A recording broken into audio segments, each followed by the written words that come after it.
Jā, sveiki visiem prieks šeit būt. Un ļoti interesants iepriekšējās prezentācijas arī piefiksēja pāris lietas, ko varētu izmantot mūsu organizācijas ikdienā.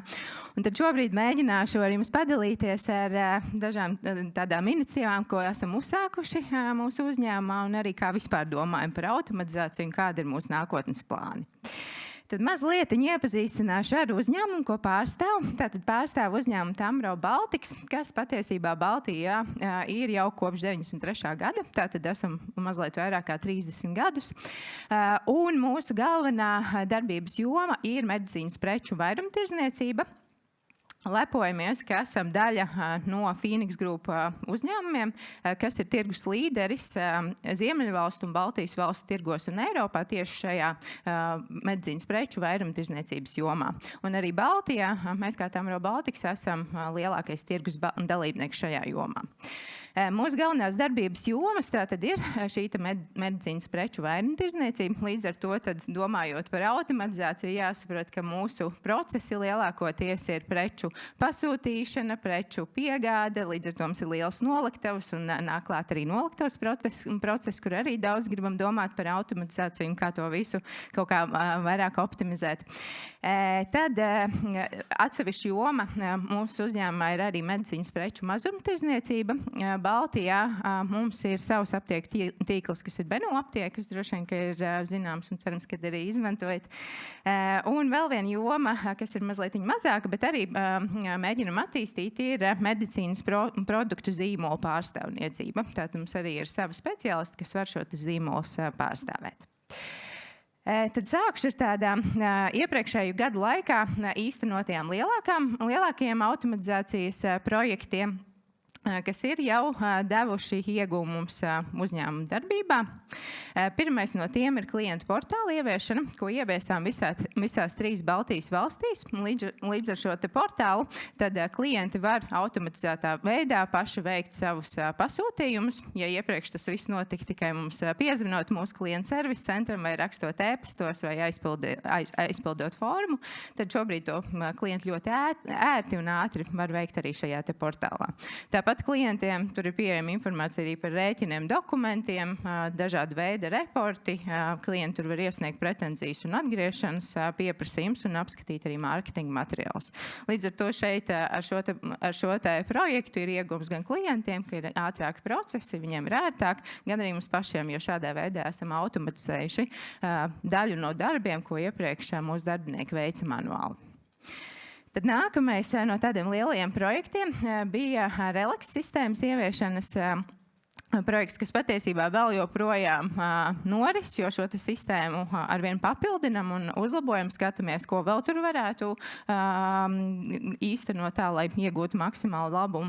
Šī platforma nodrošina pasūtījumu pieprasījumu prognozes, krājuma optimizāciju un krājuma papildināšanas optimizāciju, un daļa no šīs platformas ir tieši balstīta uz mākslīgā intelekta algoritmu, kas spēj analizēt mūsu datus par iepriekš, kā mēs esam veikuši manuāli pasūtījumus, un tad piedāvāt precīzākas prognozes šim brīdim.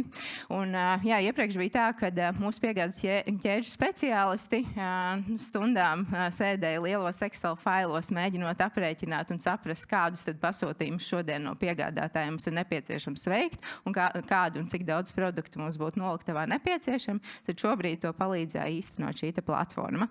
Un līdz ar to tie galvenie iegūmi mums uzņēmumā ir precīzāks nepieciešamo krājumu prognozes. Varam arī optimizēt šos pasūtījumu daudzumus, un līdz ar to arī noliktavā redzam, ka ir mazāk krājumu atlikumu un norakstītu preču. Kas iepriekš gadījās gadījumi, kad pasūtam pa daudz vai tieši precīzi pa maz. Līdz ar to ir plašāka preču pieejamība klientiem, un arī pret klientiem varam efektīvāk īstenot līgumu termiņus. Un tad trešā tāda vairāk inovācija, ko esam uzsākuši iepriekš, arī tas gan ir piemērs no Igaunijas kolēģiem. Mēģinājām arī ieviest inovācijas mūsu mazumtirdzniecības jomā un izveidojām pirmo Benu pašapkalpošanās aptieku, un tajā klients neejot iekšā aptiekā, pieejot pie šāda ekrāna, kā redzat, var iegādāties bezrecepšu un citas medicīnas preces. Recepšu preces šeit nevarēs iegādāties, jo, lai varētu iegādāties recepšu preces pēc likumdošanas ir nepieciešama farmaceita konsultācija, tādai būs nepieciešams iet aptiekā, bet ja tā ir kāda vienkāršāka vajadzība, tad ļoti ērti to var izdarīt arī šādā veidā. Un tāpat šeit ir pieejams arī farmaceita konsultācijas, kas tiek piedāvāts izmantojot video. Tad padalīšos arī ar to, kā uzņēmuma ietvaros strādājam jaunu ideju apkopošanu un prioritizēšanu, jo mums darbiniekiem ir daudz departamentu un strādājam arī visās 3 Baltijas valstīs, tad darbiniekiem ir ļoti daudz idejas, ko vajadzētu uzlabot. Un, protams, katram departamentam šķiet, ka tās savas idejas ir tās, ko noteikti vajag īstenot, un tad mēs sapratām, ka ir jāatrod kaut kāds veids, kā tad tās idejas varam prioritizēt. Un patiesībā šo te procesu izveidojām pavisam nesen. Šobrīd vēl šis process mums arī uzņēmuma ietvaros ir pilotu fāzē, jo iespējams būs kādas nianses, ko vēl pamainīsim un uzlabosim, bet pagaidām redzam, ka noteikti šādi tas strādā labāk kā iepriekš. Iepriekš bija tā, ka tad, kad radās kāda jauna ideja, tad darbinieki rakstīja ēpastus vai pieprasījumus IT departamentam, tad kaut kā IT departaments mēģināja ar visām tām idejām tikt galā, tās idejas mēdz pazust kaut kur pa ceļam, darbiniekiem nebija skaidrs, kādā statusā, kura ideja tiks realizēta, kura nē. Tad sapratām, ka mums vajag izveidot vienotu platformu, kur tās visas idejas Baltijas līmenī glabāt, un arī vienotu veidu, kā tās idejas mēs gribam prioritizēt. Un tad pirmais solis, kas šajā procesā notiek Baltijas līmenī, tad darbinieki, izmantojot Microsoft Forms, var pieteikt idejas pieprasījumu, atbildot uz pāris nekluži detalizētiem, bet konkrētiem jautājumiem, lai tad iesniedzot šo ideju arī kādam, kas apskatīto šo pieprasījumu, būtu skaidrs, ko tad tas darbinieks tieši ar šo domā. Pēc tam tas pieteikums nonāk kopējā ideja listē, un tiek izskatīts, un tam tiek piešķirts prioritizācijas vērtējums. Šis prioritizācijas vērtējums ir galvenokārt iegūmi, ko mēs iegūsim īstenojot šo ideju. Piemēram, viens no iegūmiem, protams, finansiālais iegūms, vai tie ir papildus peļņi, ko mēs ar šo ideju iegūstam, vai tas ir laiks, ko atbrīvojam darbiniekam, un tādā veidā tās ir arī finanses, ko iegūstam. Tāpat arī vai šī ideja ir saistīta ar klientiem vai tikai iekšējai efektivizācijai. Līdz ar to ir vairāk kritēriju, ko šeit vērtējam.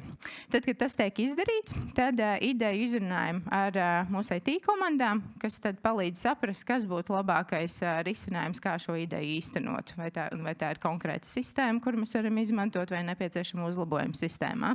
Vai iespējams mums vajag izmantot kādu jaunu rīku. Tur ir dažādas iespējas. Un līdz ar to tad kopā ar IT kolēģiem piešķiram sarežģītības vērtējumu, kas būtībā parāda aptuveno laiku, cik ilgā laikā šo ideju varētu īstenot. Un tad šaliekot šos abus divus vērtējumus kopā, tad esam nodefinējuši cilvēkus, kas ir prioritizācijas komisijā, un tad kopīgi pieņemam lēmumu, kuras no šīm idejām tiks īstenotas. Un kas ir forši ar šo jauno procesu, ka biznesa komandas jebkurā brīdī var ērti sekot līdzi šo ideju statusiem. Esam to izveidojuši šādu atsevišķu sadaļu Microsoft Teams vidē, kur tad ir skaidrs, vai tā ideja tiks īstenot vai netiks īstenot, vai kur tā ideja kādā konkrētā fāzē ir iesprūdusi. Tad šobrīd pāris no idejām, ko iepriekšējo darbinieki arī bija dalījušies un pieteikuši, un ko mēģinam īstenot šobrīd uzņēmumu ietveros, veicot mazliet šo eksperimentēšanu. Pirmais ir Microsoft Power Automate pilota projekts, kas palīdz automatizēt šī platforma, tātad palīdz automatizēt vienkāršus procesus arī diezgan vienkāršā veidā. Un šī projekta mērķis ir automatizēt vienu no finanšu procesiem visās 3 Baltijas valstīs, kas mums ir diezgan līdzīgs process, un vispār izvērtēt, vai šis rīks Microsoft Power Automate ir labs un atbilstošs mūsu uzņēmuma vajadzībām, vai ir kaut kas tāds, ko mēs varētu turpināt darīt un attīstīt. Un šis process, pie kā šobrīd strādājam, kur mēģinam automatizēt rēķinu un kredītrēķinu ievada mūsu ERP sistēmā un pēc tam arī rēķinu izsūtīšanu klientiem. Un šobrīd esam sākuši šo te automatizāciju kolēģiem Lietuvā. Drīz vajadzētu būt pabeigtam šim pirmajam procesam. Līdz ar to tad gan jau būs iespējams iegūt pirmo novērtējumu, cik labi tas strādā, un pēc tam turpināt ar procesiem arī citās valstīs. Un tas, ko vēl šeit gribēju minēt, ka patiesībā šo te Microsoft Power Automate rīku mūsu kolēģi, arī tā skaitā es pati, ir sākuši izmantot tādu tiešām ļoti, ļoti minimizētu darbību automatizācijai ikdienā, jo vismaz mūsu uzņēmumā tā kā izmantoja Microsoft kā vienu no rīkiem vispār ikdienā, tad arī šī vienkāršā Microsoft Power Automate licence ir iekļauta mūsu licencē, un tad arī diezgan ērti tur var veikt, piemēram, datu pārnes no viena faila uz citu failu vai aizsūtīt e-pastu kādam ar automatizētā veidā. Arī diezgan foršas iespējas. Un tad paralēli, protams, arī zinot, ka mākslīgais intelekts ir joma, kas plaši attīstās, tad arī mēģinam pievērsties šīm iniciatīvām. Līdz šim esam īstenojuši 3 iniciatīvas uzņēmumā, kas ir saistīts ar mākslīgo intelektu. Pirmā ir šī Relax platforma, par ko jau stāstīju, kas ir produktu rezervju plānošana un optimizēšana, kas bija diezgan liels projekts, bet arī daļai balstīts uz mākslīgā intelekta algoritmu. Tad vēl šobrīd esam attīstījuši mākslīgā intelekta algoritmu, kas var sniegt rekomendācijas klientiem par to, kas viņiem būtu vislabākais nepieciešamais produkts katrā situācijā. Un tāpat nesen arī ieviesām patiesībā tādu pavisam vienkāršu, bet tas mums sniedz šobrīd ļoti labu ieguvumu uz mākslīgā intelekta balstītu risinājumu, kas salīdzina pavadzīmju un piegādātāju rēķinu dokumentus, jo tā mūsu problēma iepriekš bija, ka šī piegādātāja rēķina dokumenti nevienmēr ir strukturizētā formātā. Katram piegādātājiem tie ir dažādi, mums ir ļoti daudz piegādātāju, un tur īsti nevarēja tādu vienkāršu automatizāciju uztaisīt, kas varētu tos dokumentus kārtīgi un labi salīdzināt. Un līdz ar to atradām veidu, kā izmantojot mākslīgo intelektu. Šobrīd tad šie dokumenti tiek salīdzināti, un mūsu darbinieki tad iegūst tādu pārskatu par to, kādas ir atšķirības starp šiem 2 dokumentiem. Un patiesībā skatoties uz šo procesu, mēs redzam, ka tas mums uztaisīt mūsu IT komandai aizņēma aptuveni nedēļu, un darbiniekiem tas visās 3 Baltijas valstīs šobrīd ietaupā aptuveni 40 stundas nedēļā. 40 stundas mēnesī. Tā kā diezgan viegli un forši īstenojams risinājums. Un tad vēl pāris jomas, kur šobrīd izskatām mākslīgā intelekta ideja īstenošana. Viens ir, ka domājam par iekšējo GPT rīku, kas varētu sniegt atbildes par mūsu iekšējiem procesiem un procedūrām. Tāpat domājam arī par to, kā varētu izmantot mākslīgo intelektu piegāžu prioritizācijā. Vēl bija ideja par to, kā mākslīgais intelekts varētu palīdzēt sniegt IT atbalstu mūsu darbiniekiem. Tāpat skatāmies, ka tas varētu palīdzēt arī apkopot informāciju no līgumiem un arī veikt datu kvalitātes pārbaudi mūsu sistēmās. Un strādājot ar automatizācijas iniciatīvām, mums ir radušās arī pāris atziņas un arī nākotnes plāni, kā vēlamies turpināt. Tad par pāris atziņām. Pirmā atziņa par to, ka nepieciešams sākt ar biznesa problēmu un tai piemeklēt labāko risinājumu, nevis otrādi, jo ļoti bieži mums uzņēmuma ietvaros ir gadījies tā, ka mēs redzam, ka tirgu parādījies kāds jauns rīks, un tad mēs domājam, kā šo rīku varētu izmantot mūsu ikdienā. Bet patiesībā tas, ko esam sapratuši, ka labāk ir tomēr sākt ar to, ka mēs saprotam, kas ir tā galvenā biznesa problēma, ko gribam risināt, un tāpēc arī izveidojam šo ideju iesniegšanas un izvērtēšanas procesu, un tad atrast labāko rīku, kas ir, lai risinātu šo problēmu. Tad nākamā atziņa ir tā, ka, ja iespējams, tad pirms automatizācijas pārskatīt un uzlabot biznesa procesu. Kāpēc saku, ja iespējams, tāpēc, kad mums ir diezgan ierobežots, vismaz pagaidām procesa analītiķu resursi, kas vismaz šobrīd vēl nevar iesaistīties visos IT projektos un palīdzēt saprast, kā tad no procesa viedokļa šim te vajadzētu strādāt. Bet iespēja robežās pirms veicam jau kādu veidu automatizāciju, mēģinam saprast, kā tad vispār izskatās šis te kopējais process, kādi departamenti ir iesaistīti visā lielajā procesā un kā tam pareizi vajadzētu strādāt. Tāpat saprotam, ka jāpievērš īpaša uzmanība arī darbinieku digitālā prasma attīstībai, jo īstenojot automatizācijas iniciatīvas, esam novērojuši gadījumus, ka tad, kad ir izstrādāts un parādās kāds jauns risinājums, darbinieki viņu mēdz neizmantot, jo nesaprot, kā to izmantot, un tad tas iegūms tādā veidā arī pazūd. Un vēl saprotam, ka ir nepieciešams labi izstrādāts process gan šai ideju prioritizācijai un arī rezultātu mērīšanai. Jo, ja šobrīd šo ideju prioritizācijas procesu esam izstrādājuši, mums ir aptuveni skaidrs, kā to darīt. Tad par rezultātu mērīšanu patiesībā vēl domājam, kā to visprecīzāk izdarīt.